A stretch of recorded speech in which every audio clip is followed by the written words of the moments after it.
Vraie Voix Sud Radio. Et vous avez entendu cette information, le père d'un prodige de l'informatique a donc été enlevé, violenté, relâché hier en pleine rue, dénudé et gravement blessé dans le Val d'Oise. Notre Bruno Pomar national est avec nous en direct. Bonsoir Bruno. Ah Bruno, salut.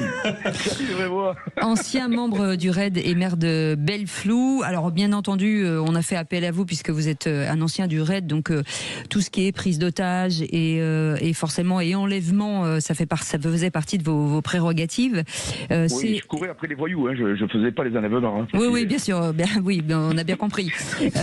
Ça aurait été un beau coming out en direct. On parle de crypto-monnaie, on parle de cybersécurité, donc de plus en plus fréquent aujourd'hui, on a l'impression que des enlèvements ratés pour la plupart ces derniers temps, mais ça s'accélère. Oui, écoutez, d'abord on parle de grand banditisme, moi je parle ça d'opportunité.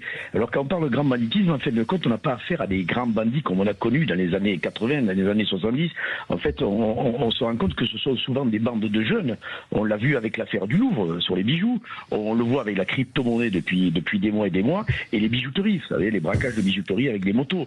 Donc on s'aperçoit qu'effectivement, ce phénomène-là est en train de grandir. La crypto-monnaie, pour ces groupes-là, c'est un moyen potentiel de faire facilement de l'argent. Ils se trompent d'ailleurs parce qu'on la suit, la crypto-monnaie, on peut pas faire ce qu'on veut en fait avec les mouvements de fonds. Mais bref, on est dans une situation effectivement qui est inquiétante et c'est pour ça que, encore une fois, la police s'adapte toujours avec difficulté parce qu'il y a tellement d'affaires à gérer que effectivement on se pose des questions sur ce phénomène qui sont de plus en plus fréquents et on voit qu'à travers ce qu'on a vu ici, cette ultra-violence, eh bien on a dû mobiliser évidemment le parquet de Pontoise à saisi locaux, la fameuse office central de lutte contre la criminalité organisée, l'AGIR, les juridictions interrégionales spécialisées, voilà.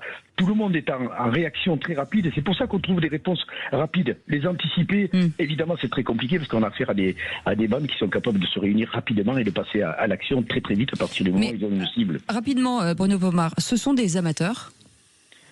Pour moi, dans la méthode, oui. Si on regarde l'ensemble de ce qu'on voit depuis le mois de juin avec les kidnappings, la pression, oui, et dangereux, mais qui sont capables de tout. Je vous dis, on peut faire le lien avec tout en fait.